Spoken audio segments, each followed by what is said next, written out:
Hey guys, welcome to RV Recordings. You knew this video was coming. This is the 5 things I hate about my Volkswagen Jetta.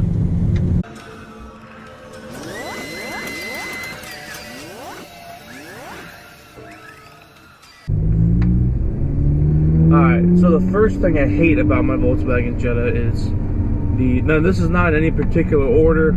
This is just a random list of things that I don't like about this car. Now it's kind of like when I do the 5 things I love about my Jetta. If you haven't seen that video, check it out. At the end of this video, I'll go ahead and put it in the end of this video so you guys can be sure to check that out. But number 1 is going to be the headliner. It sags, and this problem happens to a lot of cars, but I feel like it happens to the Volkswagens quite a bit. I know I have 2 friends that also have Volkswagen Mark 5s. One has a Jetta like mine, and the other one has a Rabbit, and they have the same problem. Now you can kind of see in the corner where it's starting to kind of peel apart. And then this car, it's really bad in the rear. Like the rear is sagging really bad, and then I heard it was because, you know, when you have a sunroof, the way the air kind of flows through, it kind of gets in between the seams and it kind of separates that glue. But I mean, even if I didn't have a sunroof, I'd still have that issue because my friend with the Rabbit, his is sagging like mine. He doesn't even have a sunroof, so you know he has the same problem. So yeah, that kind of sucks. Number 2 would be the amount of space in here. It's a little tight, a little cramped inside this car. Now I noticed that there's not a whole lot of elbow room and leg room, and so it's a little cramped in here. So you know, that's something to keep in mind. I mean, if you have kids, you know, or short friends, then it's not a big deal. But for me, I'm 6 feet tall, and I can't really sit behind myself. I mean, I can, but my knee's gonna rub the seat, and my shins are gonna rub the seat. In a little bit, I'll show you what I'm talking about. But it's just not a whole lot of room in here. It's a little cramped. If you're thinking about getting this car for an Uber driver, this is not a good Uber car. It's not good for strangers. It's very close and kind of compact in here. So, you know, obviously being an 07, it is older, and this is kind of what you get for you know, having an older car. The newer Jettas, you know, it's not an issue whatsoever.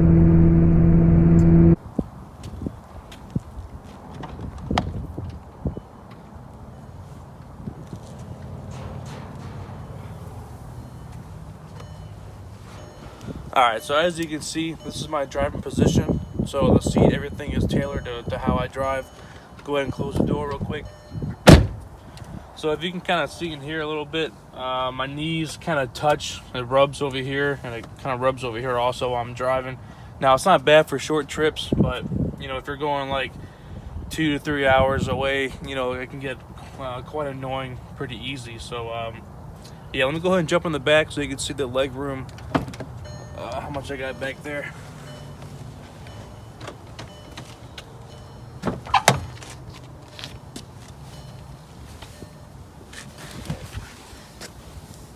Alright, so it is cramped in here. You see my knees do touch, even my shins touch too. So a little cramped. It's not a good car for an Uber car. You know, if you want to buy this for an Uber driver. Not the best for strangers. It's good for, like, you know, family, friends, stuff like that. You do have a cup holder. You do have a nice little console right here for to divide.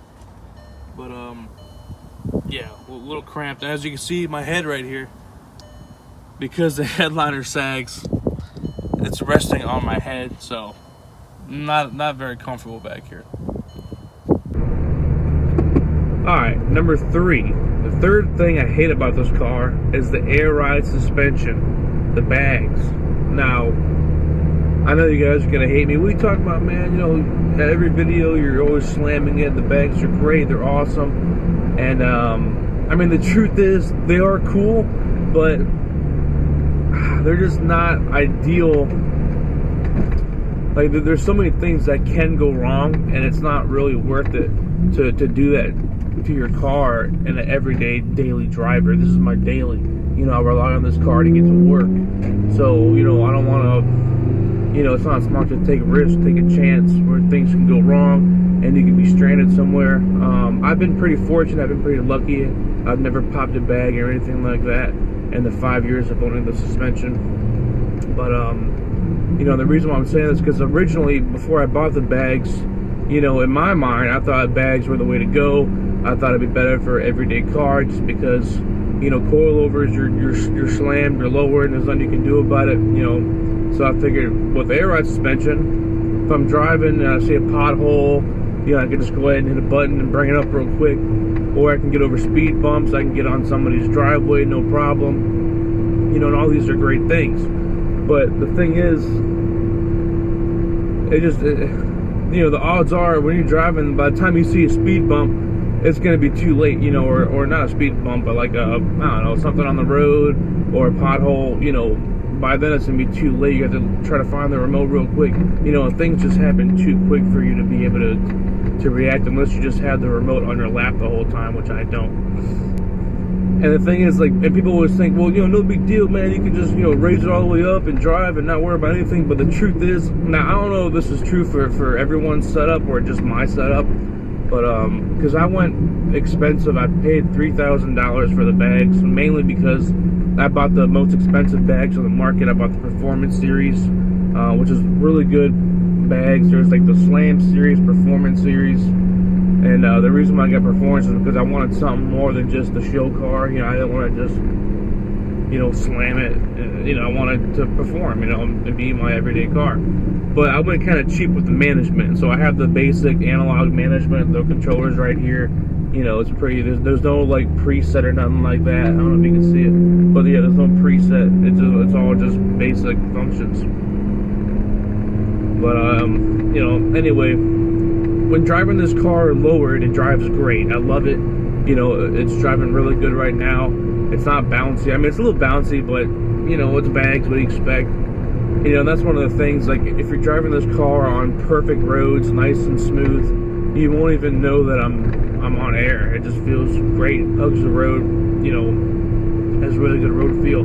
But the second you hit a bump, that's when you notice, like, okay, I'm on bags. Yeah, there's an extra little wiggle in there, you know. And the thing is, like, if I drive this car any higher than like the sweet spot that I like to call, where I'm at right now, it feels crazy bouncy. It feels like I'm gonna pop a bag at any second. So I never air this car all the way up unless I'm going, you know, even if I'm going up a driveway, I try to keep it as low as possible. I just kind of like to crawl up it, because when you have it all the way up, it just feels just like a nightmare. Like, it's just really bouncy. I mean, I can show you right now. I'm gonna go all the way up, and you can hear the compressor kicking on. That's another problem too. If one of the common problems that I have with this car is, I don't know if you can hear that, but it just does not take bumps well at all. I mean, the road has to be completely perfect. It's just really bouncy and it just feels horrible. I mean, it just, I got to bring it down a little bit, but that's the compressor kicking on. And so every time you use the air, not when you lower, but every time you bring the car up, it takes air from the tank and generates it through each bag. And then, as you can hear, it goes off by itself. So kind of like, it's like a sensor that knows, you know, how full or how much air you need in the tank, and then it goes off. But common problems are relays will go out and fuses will go out. And when that happens, it's only like a $2 or $3 fix. Like, they're not that expensive. It's pretty cheap. You know, it's a fuse. Fuses aren't expensive at all, you know. But the thing is, let's say your fuse goes out and you don't really know, and you air the car out. You slam it, whether it be, I don't know, at a friend's house, at your job. You're hoping you do it when you come home from work, you know, when you're at your home or whatever, but it could be anywhere. You slam it, and then you start the car trying to air it up, and the button's not working, the compressor ain't kicking on, and now you're stranded. You can't call a tow truck. No tow truck wants to deal with you at this point. I've tried. Nobody wants to, you know, let's say it's too low. I mean, my damn oil pan, my frame, it's all laying on the ground, so nobody wants to mess with you. So good luck getting it towed. That's just not going to happen. You know, so even though it is a cheap fix, it's one of those things where if you don't have an extra fuse or relay in the car, you're going to be stranded. You're going to be screwed. Now, so definitely make sure you keep extra parts with you just in case something like that happens. And also, there's no way of really knowing if you're about to blow a fuse or relay. You don't really know. Like, there's no way of telling, like, okay, my fuse is running low, or you know, my relay is about to go. The only way you can really know, like I said, in my car, every car is different. Everybody has a different setup, but in this one particularly, when the compressor kicks on and doesn't stop, it will just keep on running, and it'll just keep on going non-stop. That's when you know you have a problem, you know. And then sometimes you might not realize it because you're so used to hearing it kick on when you start the car, no big deal. So then, you know, start it, go on the highway, and then you're on the highway and you realize, you know, I'm sure this probably should have stopped working by now, and it just keeps on going. That's when you know, damn, there's a problem. So you have to go back there, disconnect it, or, you know, unhook the battery, you know, just to get it to stop.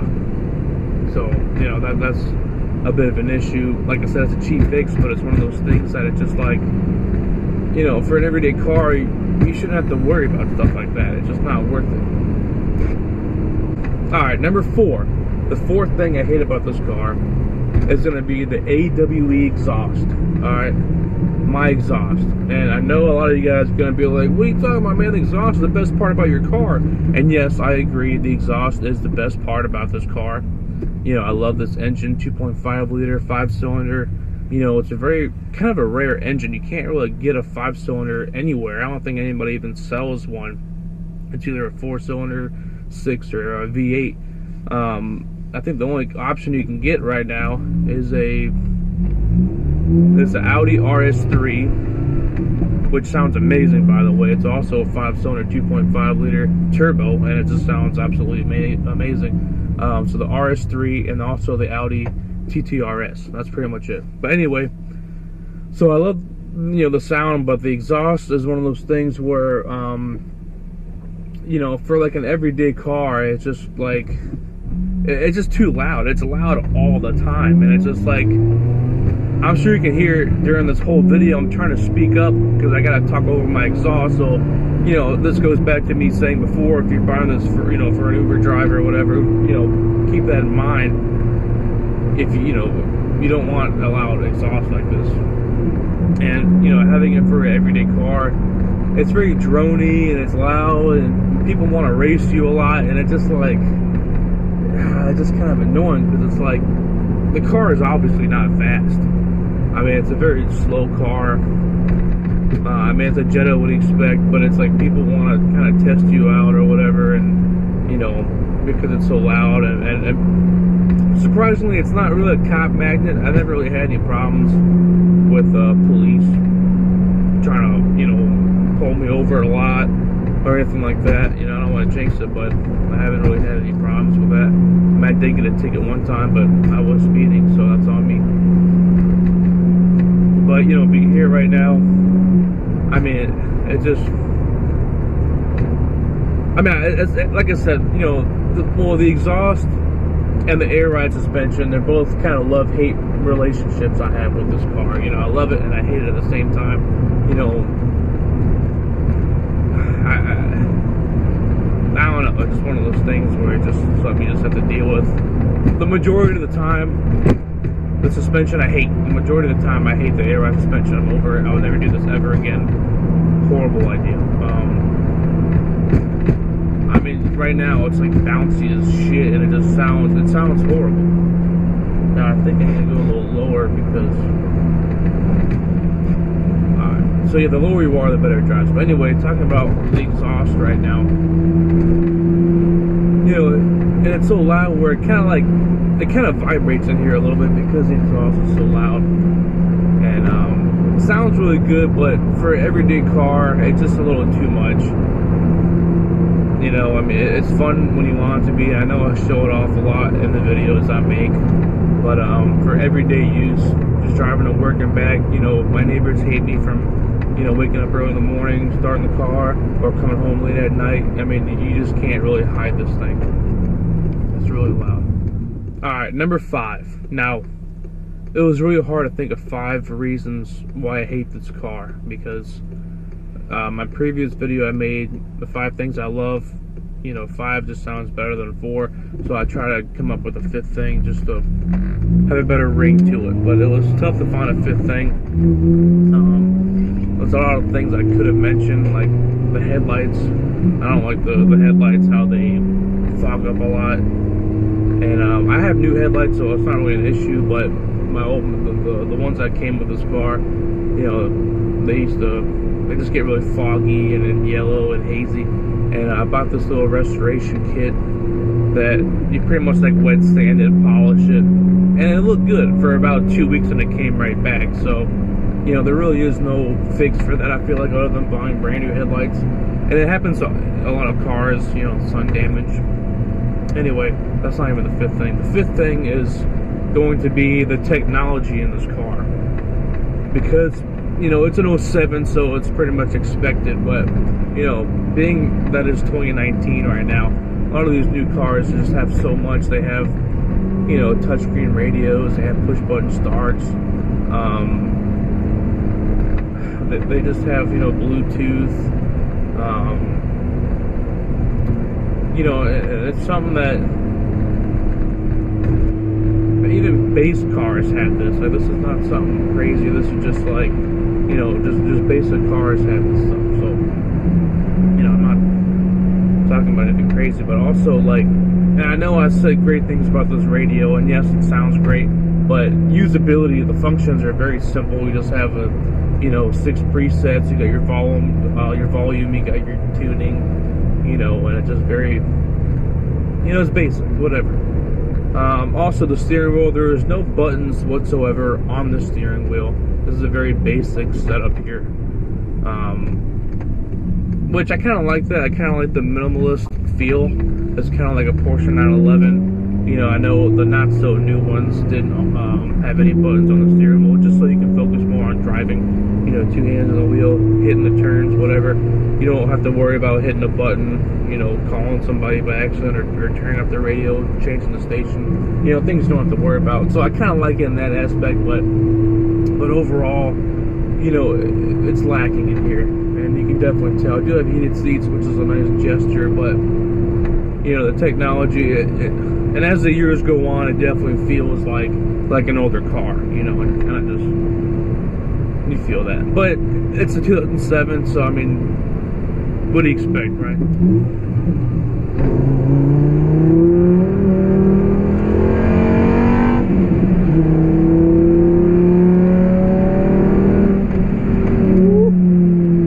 don't know if you guys can hear that. Let me roll the window down, maybe. Yeah, it just feels so much more dramatic because of the air ride suspension. It's so bouncy, and it just feels like I'm really on the edge.